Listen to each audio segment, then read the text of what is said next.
My name is Brittany Scott, and for the Educational Thinker assignment, I chose B.F. Skinner. B.F. Skinner was born Burris Frederick Skinner on March 20th, 1904, and he died August 18th, 1990. Skinner grew up in a small rural community, and it was noted that when he was younger, he built mechanical devices. When he was first pursuing a bachelor's degree, Skinner was going to major in English Lit. He had hopes to become a writer. After obtaining that bachelor's degree, he changed his major to pursue a doctorate in psychology. Skinner is probably most known for finding operant conditioning. Skinner created a Skinner box between the years of 1931 through 1935. And this was a rectangular box with a lever. And what he was doing is he wanted to study and understand behavior.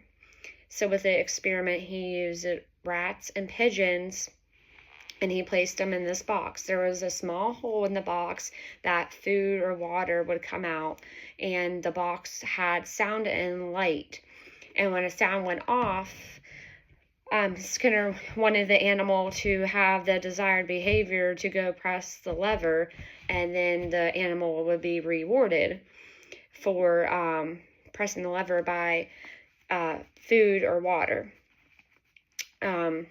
Once the animal had the desired behavior Skinner was looking for, then they would get a positive result. If not, punishment would be involved as not getting a reward or an electrical shock. He also used a cumulative recorder when doing this experiments to graph all his measurements by observing the animal's behavior.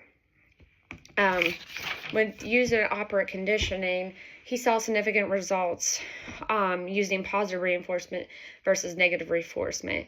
And we see that today in the educational setting. In the classrooms, teachers will use positive reinforcements to aid the students into having a desired behavior. And there was a study that was conducted in a 6th grade level, and it had a high disruptive behavior in the classroom, and they were trying to decrease the behavioral problems within the classroom. And in the study, to manage the behavior, they used positive reinforcement and negative reinforcement. And the positive reinforcement used feedback, praise, and words of encouragement to the students. And the negative reinforcement was no snacks and school supplies. And ultimately, the punishment was to weaken the behavior.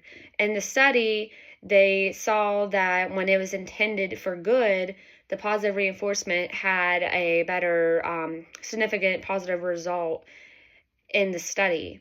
And this is because it was alarming capitalized ability within the student whenever they were using positive reinforcement.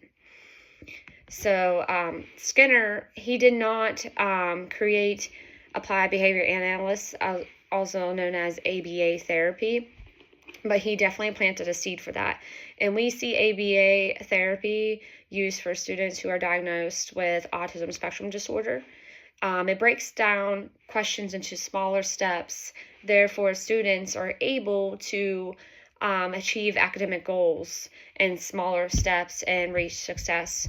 And they will often get rewards, as in tokens, stickers, and definitely words of praise. And Skinner had helped with that, with finding operant conditioning, because we apply operant conditioning when we are working with students in ABA therapy. So I found that while researching, I found that pretty significant as in the role it plays in education today.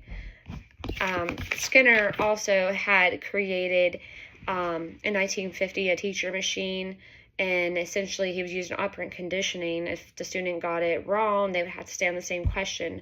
If the student got it right, they may move on to the next one. And I thought that was fascinating, because now we use computer-based learning much more than we did back then. And he was criticized for using the teaching machine, as critics claimed he was using it as a control.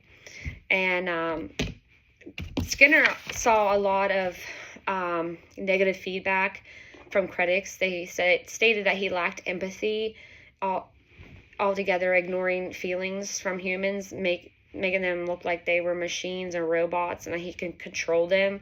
A lot of critics stated that behaviorism was some sort of control. And other than the critics, Skinner has been the most influential psychologist in the 20th century.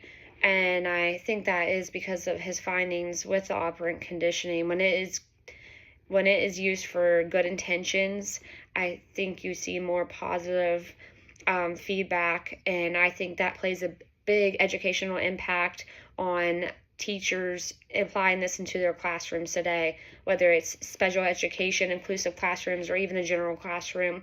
Positive reinforcement has played a huge role when using it for good and using it for praise, encouragement, and words of affirmation.